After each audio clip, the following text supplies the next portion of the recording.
noite a todos.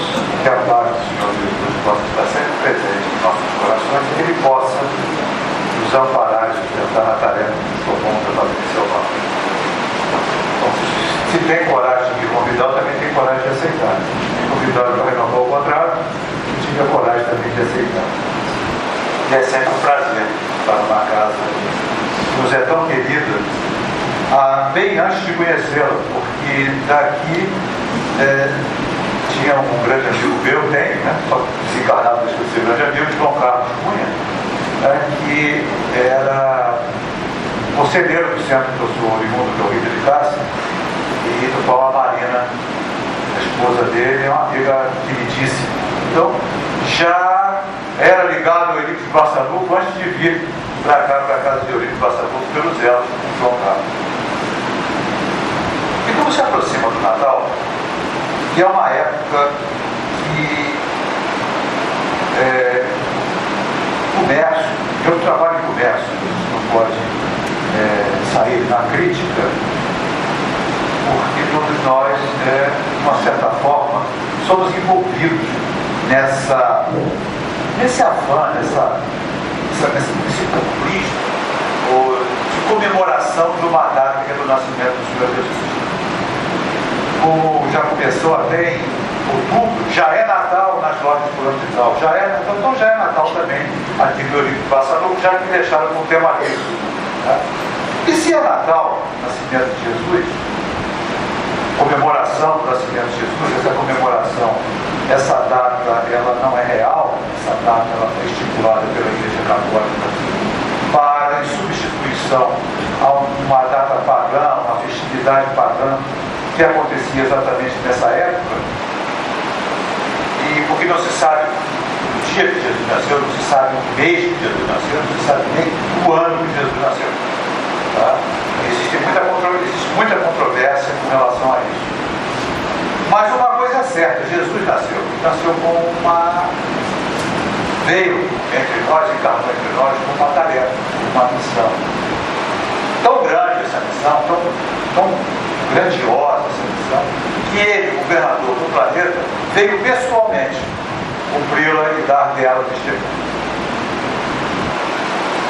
E existe uma passagem, que é o título que eu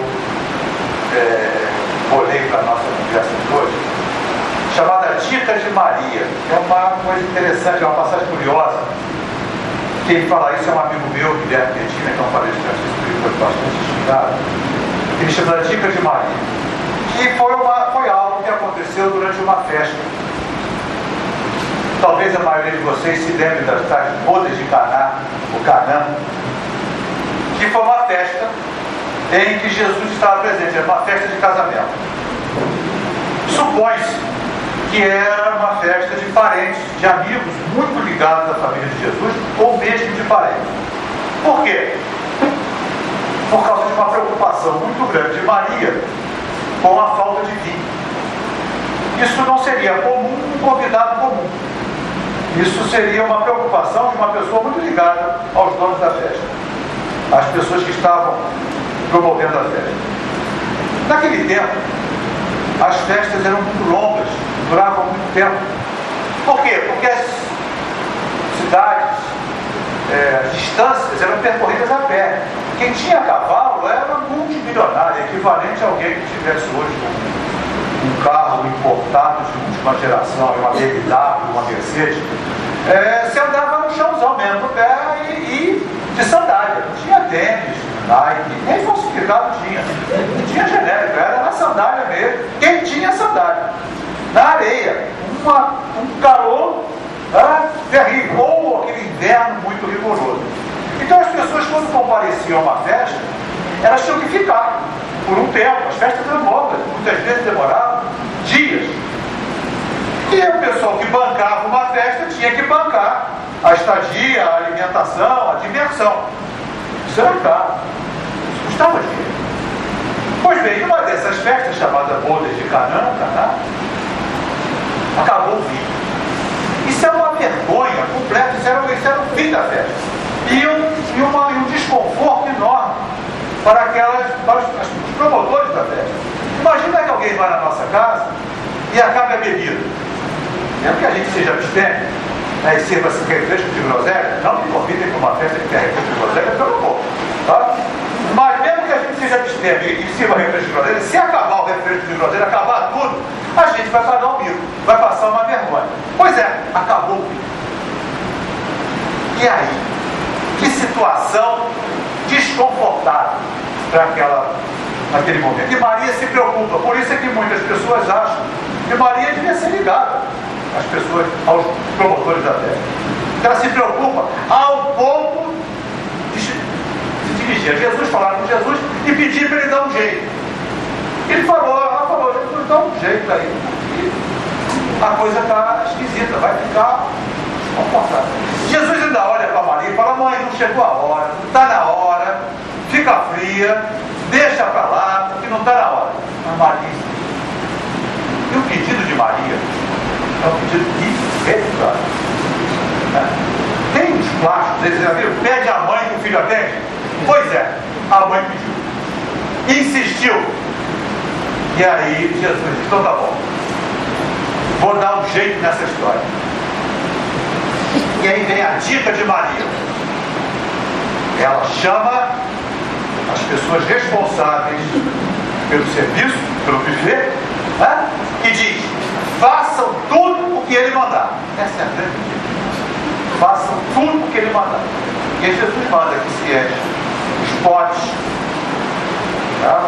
Os recipientes com água, e através de uma ação magnética, ele transforma aquela água num vinho de uma qualidade tão grande que o mordomo, ou seja, o responsável pelo serviço, diz, esta festa é muito curiosa, porque é comum nas festas que se sirva primeiro o melhor vinho, depois que está todo mundo de cara cheia, porque a porcaria serve, né? Essa festa é ao contrário. Essa festa, o melhor vinho é servido depois. Façam tudo o que ele mandar. A partir do momento em que as pessoas começaram a obedecer a Jesus, a coisa funcionou. E a festa, e a felicidade se instalou naquele ambiente, o desconforto passou, todos puderam se distrair, se divertir, e os donos da festa ficaram tranquilos e sossegados. Façam tudo. A partir desse momento as coisas começam a funcionar. E essa é a grande dica de Maria, que ela serve para qualquer situação em que possamos estar envolvidos. Faça o que ele mandar, que se fizer vai dar certo. O nosso grande problema é que a gente não faz o que ele manda. A gente gosta de fazer o que a gente pensa que é o correto. Cada um de nós, e nós não, nenhum de nós aqui dentro da casa espírita, aliás, nenhum de nós encarnados neste planeta pode dizer que não conhece Jesus. Mesmo aqueles que não seguem, porque a figura é tão marcante que até o próprio calendário dos países que não são católicos, que não têm nenhuma tradição católica, é baseado no nascimento de Jesus. É na China, na Índia, no Oriente Médio, o próprio calendário de Israel, que é um calendário pessoal, também tem que ser baseado no calendário de Jesus. Não há quem não conheça a figura de Jesus, eu não tenho ouvido falar. Mas muitos de nós, principalmente nós que viemos da tradição judaico-católica, nós temos ainda um engano muito grande em relação a isso. Os próprios judeus se enganaram. Seus seguidores tiveram dificuldade, seus apóstolos, seus discípulos mais de perto, mais próximos, tiveram dificuldade de compreender aquele homem. E depois, daqueles que lhe deram continuidade aos ensinamentos, devagar, com o passar do tempo, foram deturpando e voltando para uma interpretação absolutamente equivocada do que seja a missão do Senhor Jesus. O primeiro equívoco parte do próprio povo judaico, que esperava o Messias. E segundo as tradições ortodoxas, até hoje, eles esperam o Messias, porque o Messias ainda não veio. Aliás, para os ortodoxos judeus, Israel ainda não pertence ao povo judaico. Por quê? quem instalaria o rei de Israel seria o Messias. Como ele não chegou, até agora Israel ainda não está, digamos, fundada nas bases da promessa do Messias. E como é que eles esperavam o Messias? Eles esperavam uma espécie de super general, de alguém que fosse inverter aquela situação que era extremamente negativa aos interesses do povo judaico. Lembre-se que quando Jesus encarnou, naquele tempo, o Estado de Israel estava sob domínio do Império Romano. E o Império Romano era muito curioso. Parece, inclusive, com outros impérios que até hoje imperam, chamados imperialismo. Tá? Eles dominavam, com a instalação de postos avançados do seu exército, deixavam o povo se estruturar política e religiosamente como bem entendesse, desde que pagassem os impostos. Até parecido com alguns países da América do Norte, ou um país da América do Norte, desde que se paguem, se compre deles, está tudo bem, faz o que bem entende. Tá? Então eles instalavam seus postos, cobrança dos seus exércitos, situados em pontos-chave, e eram extremamente rigorosos na cobrança. O que botava a economia de Israel numa situação delicada. As taxas eram muito elevadas. Então o que se esperava do Messias? A libertação desse domínio. Porque uma libertação desse domínio só poderia ser através de um super general, de alguém que organizasse as forças do céu e da terra e que expulsasse o inimigo e colocasse Israel como sendo então um povo dominador. Jesus não era isso. Jesus fazia uma proposta completamente diferente. Jesus subvertia os valores todos, fazia uma confusão na cabeça das pessoas, porque Jesus fazia as pessoas pensar. Jesus levava aquelas pessoas a pensar algo que é inusitado. Aliás, até hoje nós gostamos muito do pensamento. Quantas vezes até mesmo nós, espíritas, nas nossas consultas, gostaríamos que o Espírito dissesse: faz desse jeito, desse jeito, desse jeito, desse jeito. E quando ele não diz assim, a gente diz que o centro é fraco. Porque esse centro é fraco. Normalmente, quando o Espírito é bom mesmo, quando ele é de competência, ele vai dar umas dicas mais ou menos parecidas com essa. Ore, tome passos, leia o Evangelho, ajudará. E aí a gente acha que ele não falou nada. Mas isso eu sei. Isso eu já estou sabendo o que é. Olha, muda o padrão vibratório. Na oração, a gente sai desse padrão vibratório habitual e eleva o pensamento. Quando a gente eleva o pensamento, o socorro é mais fácil de vir. Tome passos, limpa essa energia horrorosa, negativa, que está entupindo tudo acontecendo de força, e não deixa a energia de fora passar. Está tudo congestionado nos nossos pensamentos. Trabalho. Trabalho. Porque a gente quer fazer tudo sem trabalho. Trabalho. Vá em direção ao que precisa, que você vai encontrar gente que precisa muito mais do que você e não está reclamando. Leia o Evangelho, faça uma leitura, perceba valores novos que estão sendo propostos, que a gente tem 2000 anos e não consegue perceber.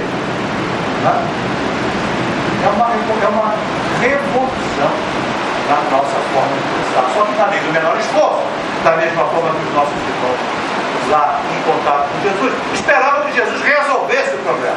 E Jesus não resolve o problema, Jesus dá a dica para que o problema possa ser resolvido pelo próprio. Porque senão seria muito fácil. Imagina o seguinte, eu acho que eu já fiz essa simulação aqui, mas me permitam repetir. Imagina que a gente esteja bastante endividado financeiramente, complicado. Isso não é complicado para muita gente, cheque especial pendurado, cartão de crédito estourado. Deve ser a realidade de alguns. Mas não, o Espírito não faz isso. Não tem problema com Casa Bahia, com frio, nada, né? Carneiro atrasado, ninguém está com problema nenhum. Porque nós somos bastante controlados, nós somos ótimos administradores. Pois bem, imagina que você esteja numa situação dessa. Isso é hipotético. forma, né? Pois bem, e aí imagina que chegassem duas pessoas. Uma chegasse com a seguinte proposta: diz aí quanto é que você deve. E aí você dissesse, eu devo X, e ela te desse aquela quantia. E outra chegasse e dissesse para você, diz aí quanto você deve. E você dissesse, eu devo X. Então senta aqui comigo, que eu vou te ensinar a pagar essas dívidas e administrar de tal forma o seu orçamento que nunca mais você se divide na vida. Quantos dois a gente gostaria nesse momento? Sério, de verdade. Mentir feio. Não mentiragem. Está lá no verbo mandamento. Aquele que resolvesse instantaneamente seria, digamos, o que? Pois exatamente. O que aconteceria no dia seguinte? Outra, talvez maior.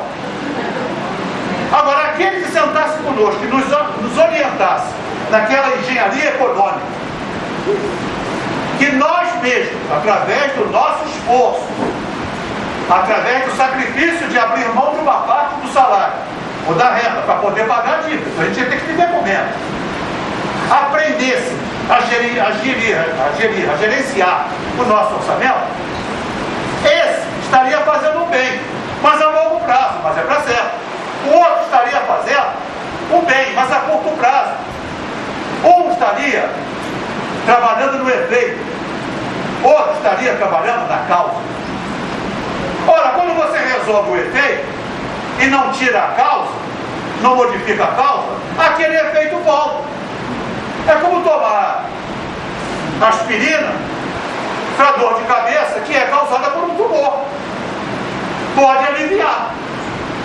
Ou então, diminuindo um pouco, baixando um pouco a bola. Quando a gente está com dor de dente, a gente se empapuça de analgésico. Mas só vai melhorar quando durar o analgésico. Se não for no dentista, aproveitando o dentista aqui, está presente, não é verdade? Fazendo uma propaganda, obviamente, né? Afinal, estou aqui convidado para voltar, então a gente retribui uma propaganda, né? Se você não resolve o problema lá do canal inflamado lá, não adianta se empapuçar de remédio. Você precisa sofrer, em termos, obviamente, com determinados profissionais jamais será um sofrimento, né? Porque o profissional espírita faz uma prece antes, dói, mas dói orando, né? Continua doendo, mas é já uma dor sublimada, né? Você então vai ter que sofrer para eliminar a causa da dor. Não tem como não sofrer as consequências das causas quando nós tentamos trabalhar no efeito. O que pensavam, que pensam até hoje os seguidores de Jesus? Que Jesus trabalha nos efeitos. Jesus é o Salvador. Mas o Salvador por quê? Porque morreu na cruz para pagar o nosso pecado. Ou seja, ele paga a dívida e eu fico livre. Quando é que eu vou deixar de errar? Se eu posso recorrer a isso.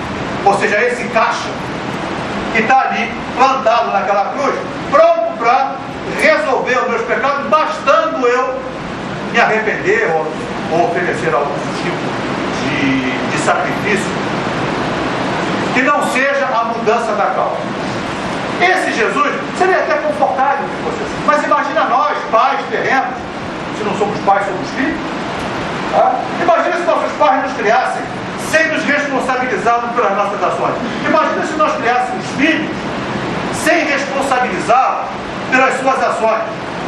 Nós estamos botando monstros no mundo. Aliás, tem alguns por aí, quando a gente pega o noticiário. Uma vez eu vi, claro que não vai crítica, mas a gente tem o direito de observar e de pensar em cima.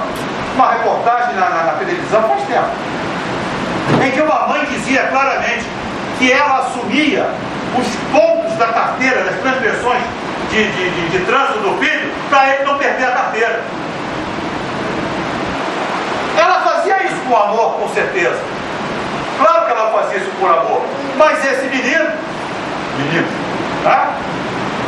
Sabia que podia transgredir a vontade que a mãe ia assumir o erro dele, provavelmente causando talvez um acidente de grandes proporções, porque não era responsabilizado pelas suas ações. Se Jesus fizesse isso conosco, ele estaria fazendo mal. E não tem. Ele tem uma nova proposta, chamada boa nova.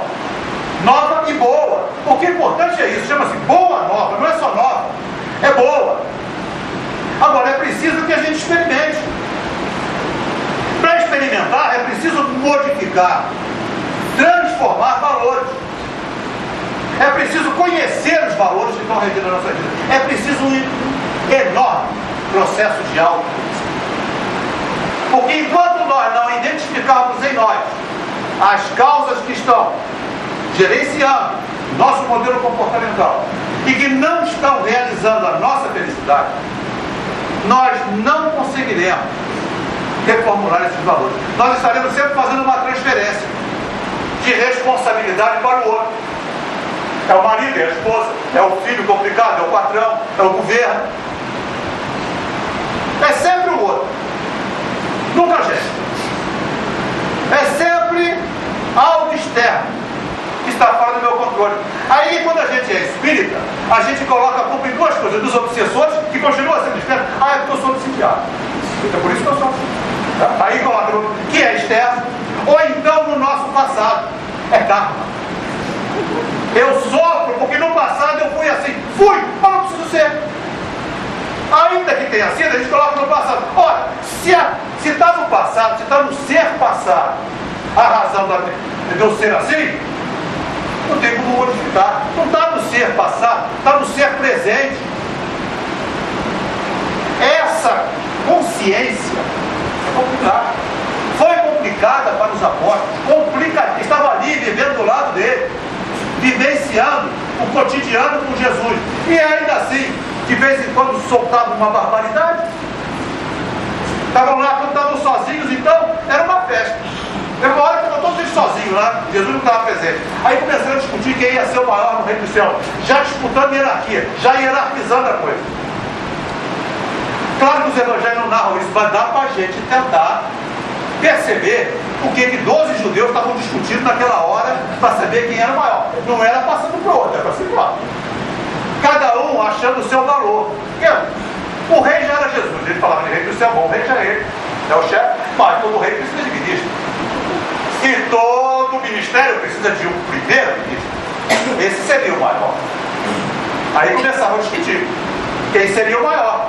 E cada um puxando a brasa para a sua sardinha. A gente pode até supor que Pedro possa ter dito: eu sou mais velho, e sou eu que fico na liderança do grupo quando ele não está presente. Portanto, eu vou ser o escolhido para ser o primeiro-ministro. Podia ser que Mateus chegasse e dissesse: vai pegar, vocês são um bando de analfabetos aqui, ninguém sabe ler e escrever, só eu. Ele vai botar analfabeto para tomar conta do reino dele? Claro que serei eu. E João podia ter olhado e vem cá. Quem é o discípulo bem amado que ele toda hora fala? Não sou eu? Tiago, que alguns acham que era irmão de Jesus, pode ter dito: e aí, não vai ficar em família? Tu acha que ele vai estar com os outros? Isso pode ficar em família? Tá? Judas, que era, você falou de Judas aqui, Judas que era o tesoureiro, falou: e já viram ministro da fazenda fraco? Claro que serei eu primeiro-ministro. Nessa hora Jesus surge no meio deles, saindo, sabe-se lá Deus de homem. E Jesus sabia o pensamento daqueles camaradas. E aí Jesus pergunta: o que vocês estavam conversando aí? Olha, como mal-estar. Foi um tal de apóstolo procurar graveto no chão para alguma disfarce. E aí Jesus disse: vocês estão muito enganados. Muito enganados. Porque no meu reino, quem quiser ser o maior, se você ser todo. Porque aqui no reino dos olhos, os valores não são iguais ao meu reino. Aqui no reino dos olhos, os maiores são os que têm posses, terras, empregados, dinheiro. Mas no meu reino, o reino de meu pai, quem quiser ser o maior, seja sempre uma inversão de valores completa, com choque. Teve um outro momento, já no final dele, da trajetória de Jesus entre nós, em que ele vai batendo firme. Ele estava cercado de muita gente. E ele vai batendo firme na questão dos valores, na questão da necessidade de reformulação. E ele vai batendo. E as pessoas vão sair. E vai saindo gente, vai saindo gente, vai saindo gente. Até que tem uma hora que ficam só os 12. Está narrado em João. Acho eu. Se não está em João, está em Marcos, Lucas ou Mateus. É só procurar. É só procurar. Eu acho que está em João, mas se não tiver, procura lá, vocês vão achar. Tá? Aí, Jesus olha para os 12 e fala: e vocês também não querem ir embora, não? Acho que ele está um pouquinho, tá? Não está falando que Jesus não queria estar, mas eu falo. Tá? Vocês também não querem ir embora, não? Aí Pedro olha para a cara dele assim: mas vem cá, Senhor, e para onde? Se só tu tens as palavras de vida. Naquele momento caiu a ficha. Eles sabiam que estavam no vácuo. Ou seja, o que eram não podiam ser mais. Mas ainda não eram o que pretendiam ser. Esse vácuo que muitas vezes acontece conosco. Quando a gente toma contato com o Evangelho, a gente diz: meu Deus, e agora? Porque o que eu sou, não posso ser mais. Porque isso não realiza. Mas eu ainda não cheguei lá. Ainda existem, né, valores que estão muito presos, automatizados, que precisam uma luta para que a gente possa reformular. Quantas vezes nós, com reações impulsivas, que são fruto dos valores automatizados, nos arrependemos no minuto seguinte ou no segundo seguinte aquela reação que nós tivemos. Ou seja, o racional já diz uma coisa, mas lá o interno ainda age de uma forma descontrolada. Ou se fosse controlado, o racional segurava. É essa investigação, pegando os valores do Cristo, a proposta da Boa Nova, e iluminando internamente. Emmanuel, seus ensinamentos valiosíssimos, ele diz que a oração, e aí eu posso transformar, vou tentar transformar isso para essa investigação, tá, dos nossos valores internos, é como acender uma luz num quarto escuro bagunçado.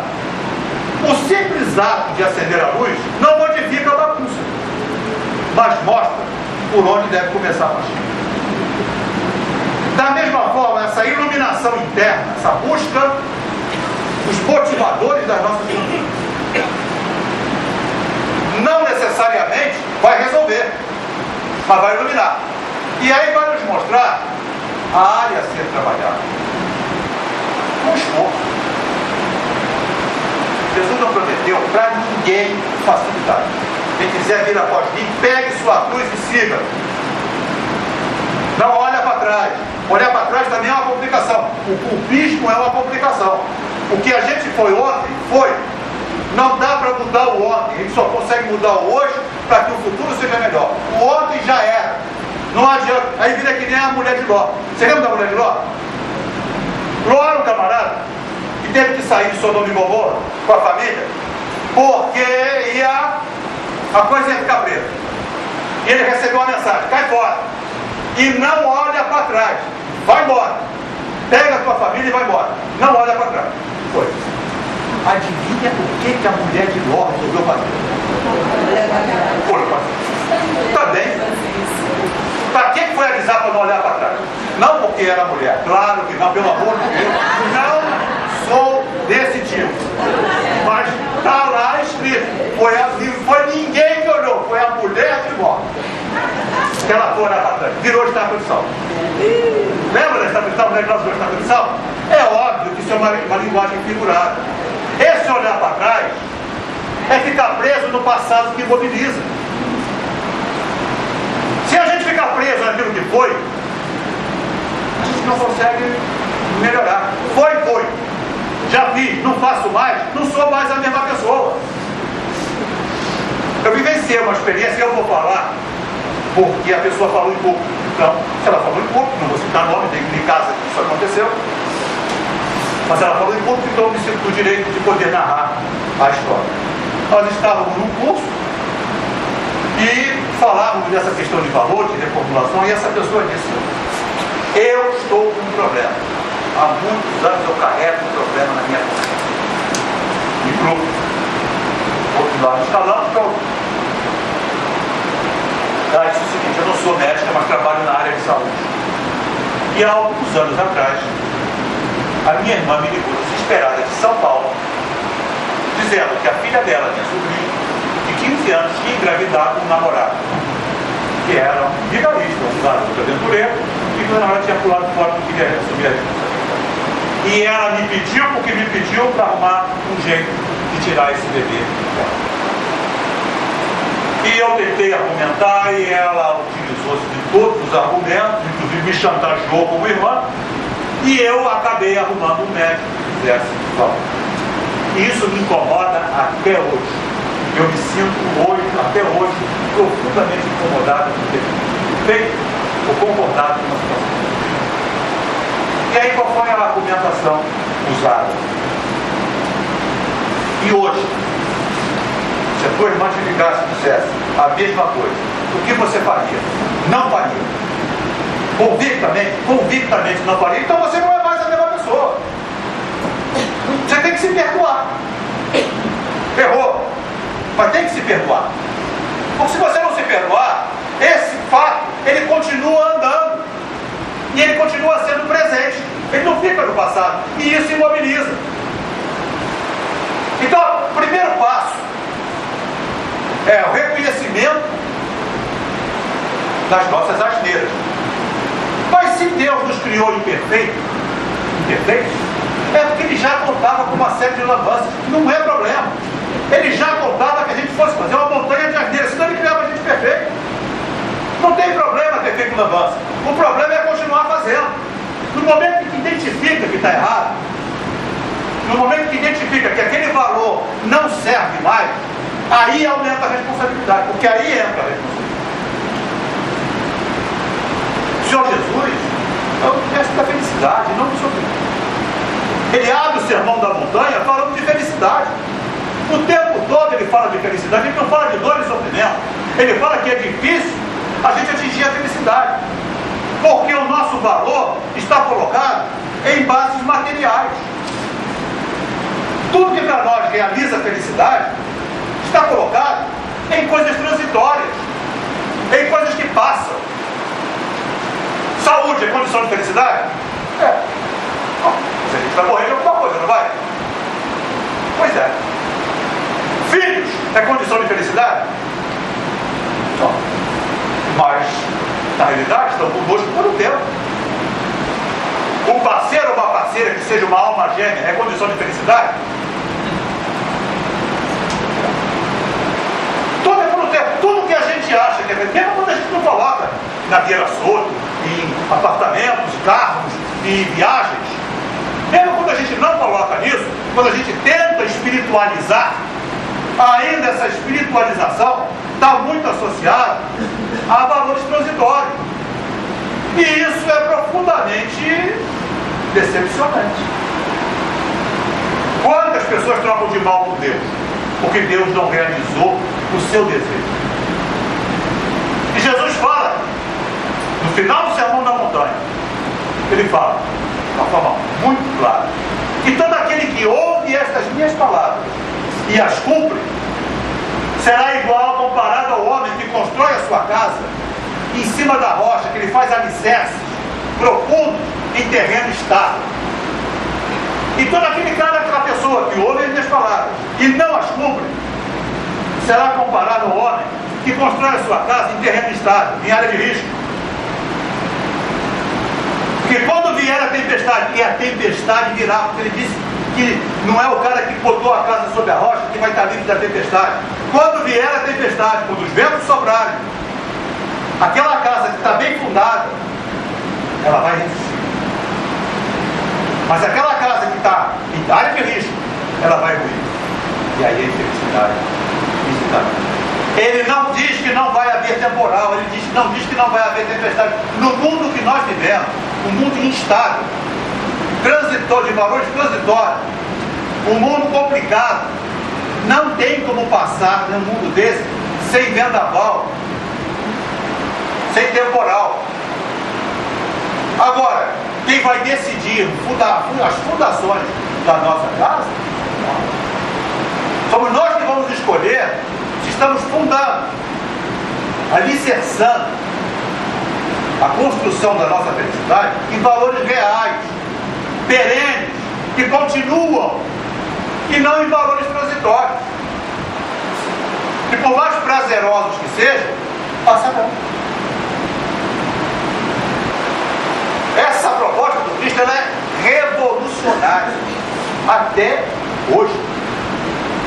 Mas até hoje isso é complicado na cabeça da gente. Pega o Sermão da Montanha e ele abre o Sermão da Montanha com as bem-aventuranças. Bem-aventurados são os felizes. Felizes aqueles que não é que tem carro, tem automóvel, tem saúde, tem família harmonizada, tem filhos louros com olhos azuis ou com olho verde. Não é nada disso. Quem é bem casado, quem é mal, né? Quem é alto, tem 1,90 m, tem cabelo, o cabelo faz falta. Mas tudo bem. Mas não é a condição de felicidade. Felizes são misericordiosos, mansos, assim, os que têm sede, os que sofrem em nome de Jesus. Ele fala de valores de espírito e não de valores materiais. Ele também está dizendo, de forma invertida, se nós estamos bem invertida, que se felizes são os mansos, infelizes são os violentos. Se felizes são os misericordiosos, infelizes são aqueles que não usam da misericórdia, que são impiedosos. Ele está falando de forma invertida. Nossos valores são valores de olho por olho, dente por dente. A nossa justiça até hoje é assim.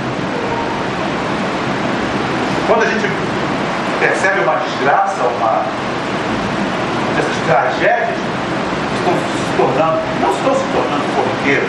As informações é que estão chegando mais rápido, tragédia é sempre outra.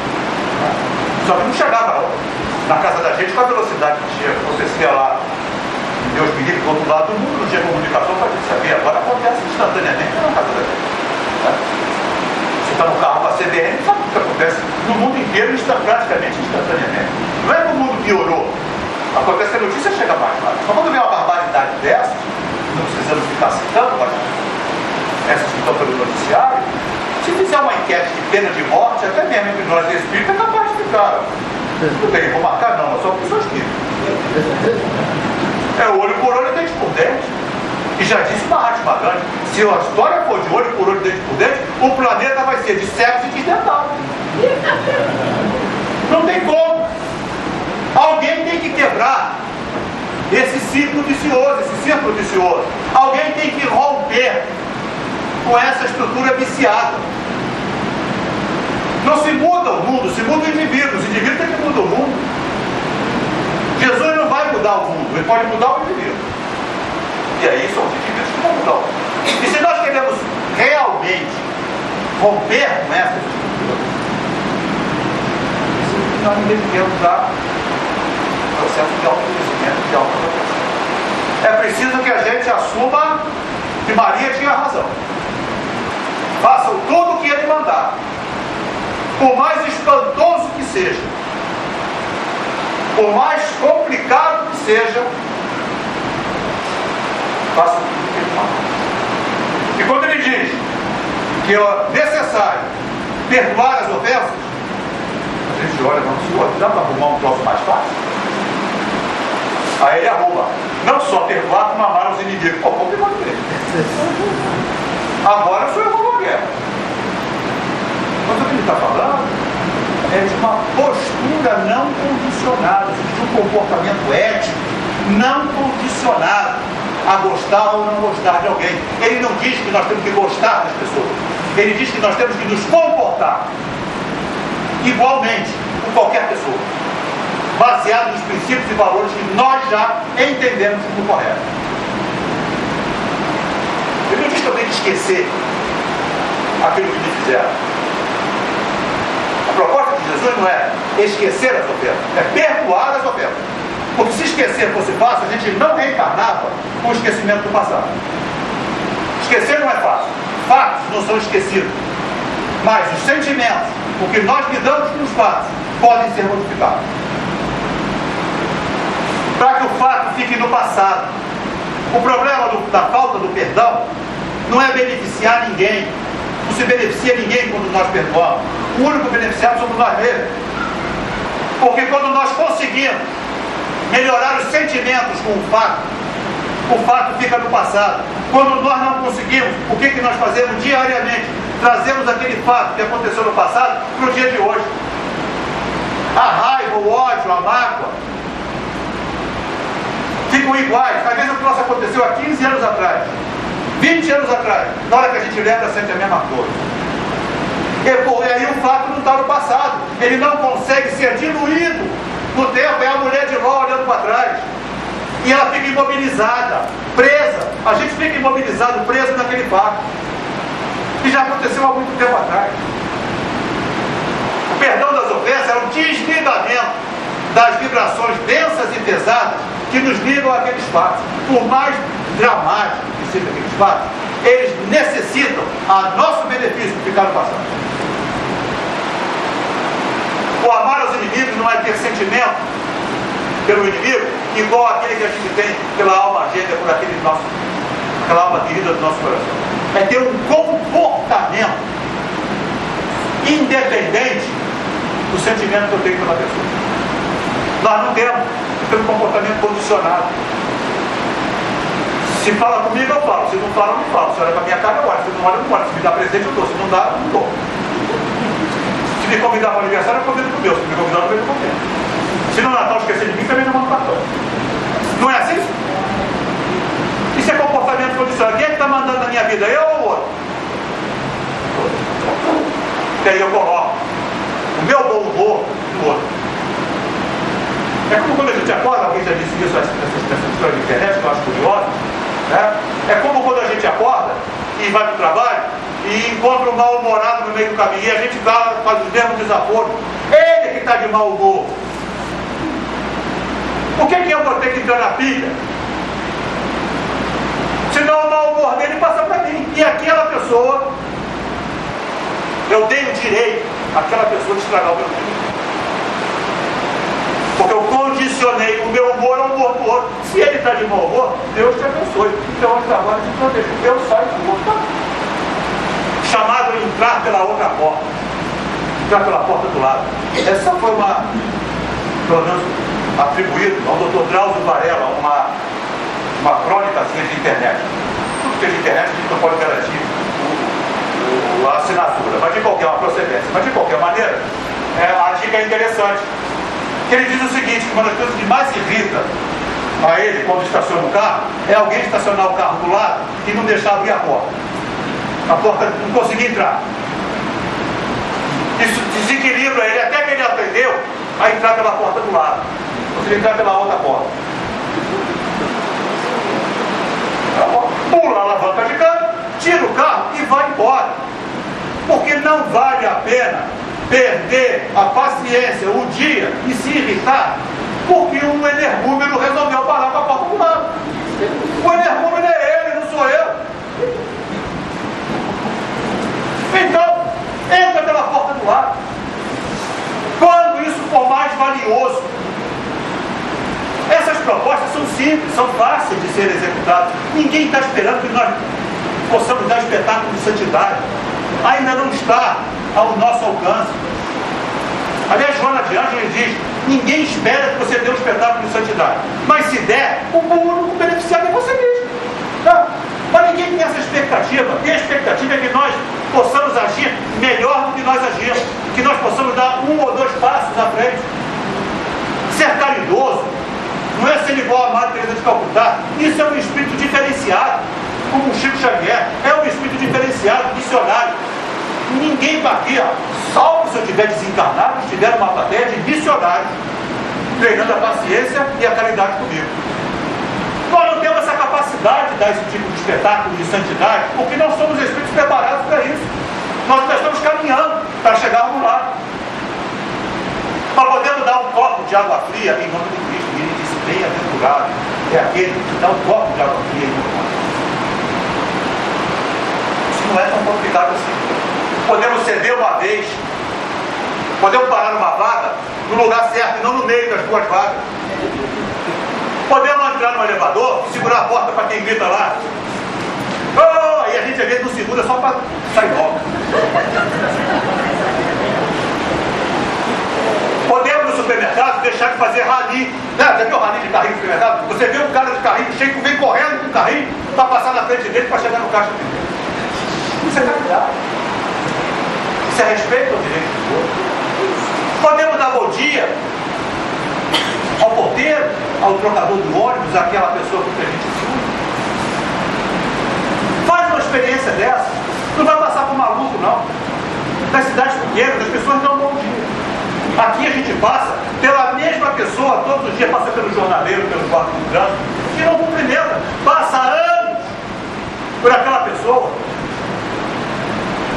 e não cumprimenta. Isso é caridade. Experimenta ver se a pessoa não responde. Normalmente responde até com surpresa. Bom dia. E você vai acabar ficando amigo do cara. Porque todo dia ele vai te respondendo, você passa por ali todo dia. Procura saber o nome do porteiro do prédio que você mora. A maioria de nós não sabe, acha que é Zé. Não pode ser Tony. O Tião, não pode ser. Pior ser folclore, né? É diferente. Mas a gente não sabe, às vezes, o nome do porteiro. A gente não conversa. Às vezes senta uma pessoa do nosso lado do ônibus ou em qualquer lugar, numa sala de espera, e aquela pessoa puxa uma conversa e a gente dá 3 grunhidos para ver se não conversa. Né? E a gente prega caridade. Né? O que é uma caridade de oferecer o ouvido? De repente é uma mala, mas aquela mala precisa desabafar com alguém. E aquele desabafo vai aliviar uma dor de sofrimento do outro. Eu me lembro uma vez do Divaldo Franco, numa palestra, ele contando isso. Ele disse que ele estava recolheu uma criança que deixaram na porta da mansão do Caminho, né? A mansão do Caminho, que era a sua obra social. E ele, de outro jeito, recolheu a criança lá, que foi abandonada. E ele começou a resmungar. Por quê? Que tem que ser na porta da casa dele, que já está cheio de criança, que ele não tem mais condição de botar ninguém, que as pessoas têm que deixar uma criança. Por que não tem alguém que possa cuidar de uma criança? Será que não tem um parente? Será que não tem um amigo? Será que não tem alguém que possa cuidar? Tem que ser aqui, que já não tem mais capacidade para botar mais ninguém. E ele disse que nesse momento, na mente dele, uma voz, um espírito, disse o seguinte: eu digo, é o seguinte, quando essas coisas acontecem, a gente procura na região aquele que tem o nome inscrito no livro do céu e encaminha para lá. Parou de reclamar. Porque podia pagar o nome dele no livro do céu. Já que está com o nome do livro, ele parou de reclamar. Está certo que pode ser que o nosso nome no livro do céu não esteja muito legível. Mas vai que alguém leia. Não. Vou ter acabado ali. Mas pensei que fosse meu carro. Alguém parou na garagem do vizinho. Claro que foi de Isabel. Tá? É um Corsa Prata, placa LOR 2988. LOR 2988, Corsa Prata. Dá uma ajeitadinha lá, o cara dá uma fera. Já aproveita para exercita isso. De repente aquela pessoa já exercita já o exemplo que você deu.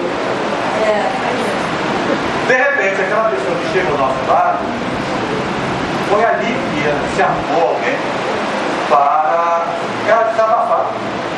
Tem um amigo meu com uma história muito curiosa. Ele teve uma crise renal horrorosa de uma madrugada. Horrível. Ele nunca sofreu. Foi horrível. Foi e estava longe e não tinha quem dirigisse. Foi dirigindo. Aqui no interior já falei para lá. Bem lá dentro. Até uma clínica do convênio que ele tinha para ser socorrido. Naquela clínica, deram lá uma injeção analgésica para ele sossegar e botar ele no soro. No instante que ele estava sendo medicado, tratado, entrou uma criança socorrida, que tirou a atenção do médico de plantão, que era uma coisa emergencial. E a coisa demorou. E ele lá, esperando atendimento médico, ainda que com o soro. E o médico demorando, porque o outro caso era muito mais urgente. Ele dá o seguinte: acabaram de transferir a criança para um outro hospital mais adequado, e que ele saiu dali completamente sem corpo, sem nada. E ele foi procurar um médico, urologista, para fazer uma avaliação do que era tratamento renal. Ele não tinha absolutamente nada, mas absolutamente nada, nem areia ele tinha. E aí ele deduz que, ele é espírita, ele deduz que, pela intuição dele, que ele foi levado para lá para doar fluido para aquela criança. E o único jeito de levar para lá era através de uma dor. Dedução dele, não sei se ele é doido, tá? Mas foi a dedução dele.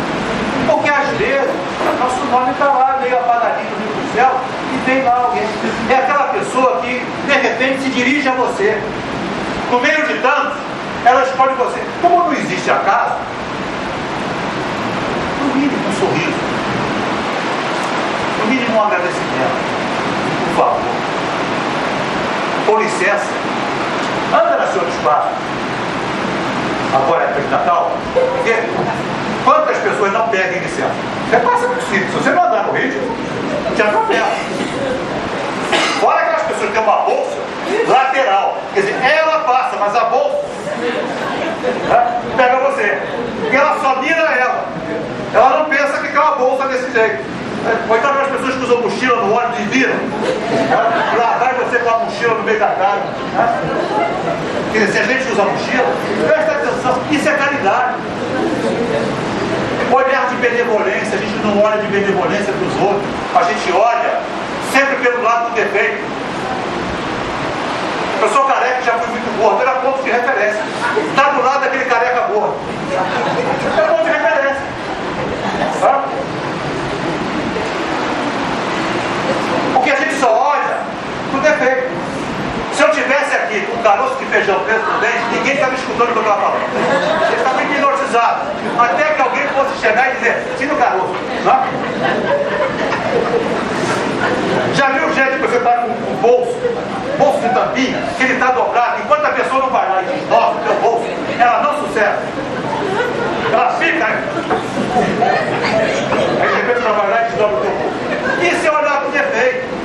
A pessoa está falando, está conversando, o outro não está prestando atenção em nada do que está dizendo, porque está olhando para o defeito.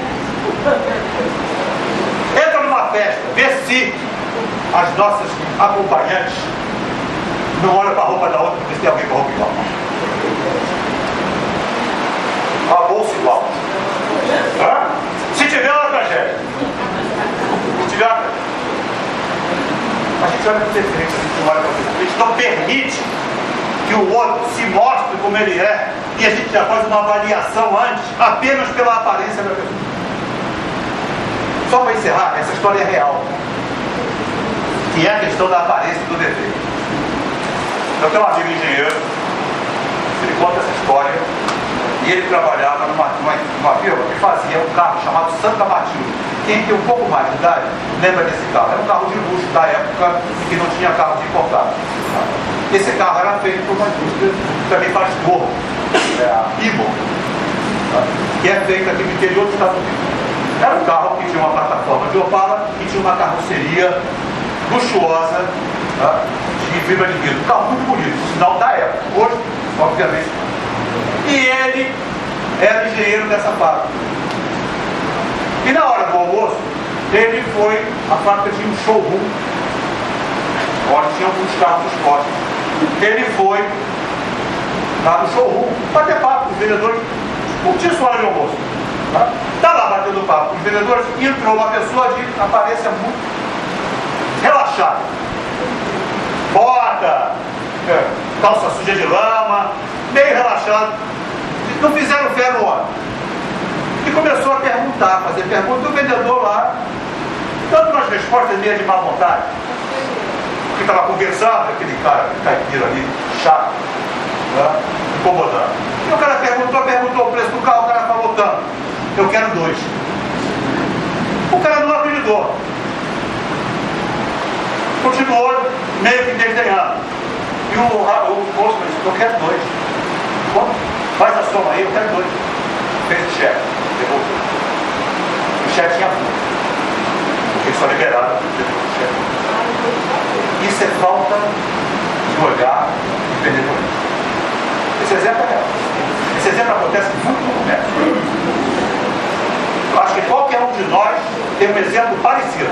Não leva a fé, vai na madame toda emperequetada, ela desmonta metade da loja, ela só está fazendo terapia, então não tem dinheiro. A terapia, ela experimenta tudo é roupa, e não tem dinheiro, não compra. E a outra pessoa, que você não levou fé, de repente é um cliente em potencial. É a falta do olhar. Essa é a dica de Maria. Olha, eu não gostaria que olhasse para você, eu próximo gostaria de olhar. Faz com ele o que quer que faça. Esse é um grande mandamento de Jesus. Constrói a tua felicidade sobre terreno sólido. Busca valores de espírito, ainda que tenhamos que viver num mundo de carne, uma montanha de valores que são prazerosos e que nós não vamos abrir mão deles de forma nenhuma. Mas pensemos que os reais valores são os valores do espírito.